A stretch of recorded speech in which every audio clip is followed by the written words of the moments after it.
Good Shabbos, Shabbat Shalom. Parsha Eikev discusses about the man, the bread from heaven. And Moshe Rabbeinu explains that the man was in order to instill emunah in Am Yisrael. And we know there's a lot of connections between the man and Shabbat. One of the reasons we have two sets of bread for every meal of Shabbat is to remember that the double portion of man that fell on Erev Shabbat. And so what is the connection between the man and Shabbat? And what's the difference spiritually between bread and man itself? Ben Azai in the Talmud says something really amazing. He explains that there's 10 different malachot, 10 different acts of work in order to turn wheat into bread. And this is why when we say the bracha, Baruch atah Hashem Elokeinu Haolam hamotzi lechem min haaretz, it contains 10 different words alluding to these 10 malachot. And we're trying to get the message across that we don't want to say, like in this week's parsha, Kolchi v'etzem yadi, the work of my hands is what brought me success. We always want to bring the success back to Hashem. The rabbis asked the question, what bracha was said on the man? Instead of hamoti lechem min haaretz, they say the bracha is hamoti lechem min hashamayim. Amazingly, the Gematria of hamoti lechem min hashamayim, the blessing on the man, is 563. It's the Gematria of Netilat Yadayim. And the idea is that bread has the energy of ego.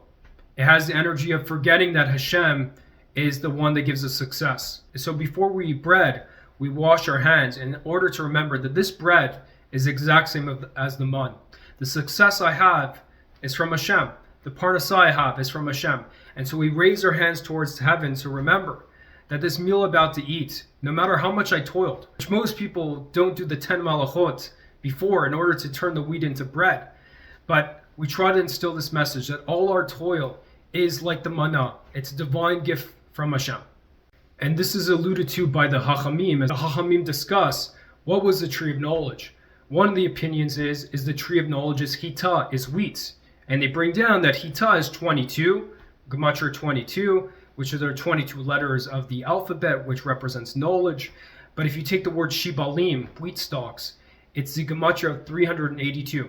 It's the same Gematria as Hanachash, the serpent, Vechava, and Eve together. We know that the first time someone disconnected from Hashem, the snake convincing Eve to eat the tree of knowledge. And so what we're trying to do on Shabbat is we're taking the bread, which represents the 6 days of the week, the 6 days of toil, the tree of knowledge, the tree of disconnection, and turn it into the tree of life, turn it into the energy of the man, tapping into this idea that everything comes from Hashem. And this is what Moshe Rabbeinu says to Am Yisrael. He reminds them of the message of the man. As the pasuk says, L'man hodiecha, in order to make known, Ki lo alechem levodo yiyeh adam, that not on bread alone does man live, but for the word of Hashem does man live. And the Gematria of Ki lo alechem levodo yiyeh adam is 369. It's the Gematria of Hashem Eloheinu Melech Haolam. Rav Zusha of Antipoli had an amazing practice in order to internalize this message. When Rav Zusha was older, he had an attendant that would take care of him and bring him food. But he had this amazing custom that every single day before eating, he would pray for food as if he didn't have any food. And he would pray and pray and pray with such deep kavanah. And his attendant looked at him and thought, who's this rabbi kidding? His attendant decided to teach Rav Zusha a lesson. He says, you know what? Tomorrow I'm going to show him. He's going to pray and pray and pray, and I'm going to have no food ready for him. And so that day, Rav Zusha was on the way. He was walking in a very muddy area, so he was walking on a wooden plank to avoid the mud.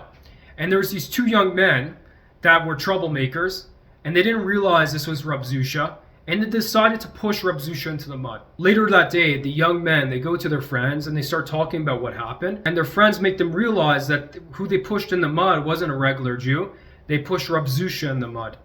And so they were horrified, they were terrified because they knew what a holy man he was and they were afraid to be punished. And so they had a plan. The next day they would show up with a huge feast of food to Rav Zusha's door in order to apologize to this great tzaddik. And so the next day came, Rav Zusha did his daily custom, praying 15 minutes a day before eating.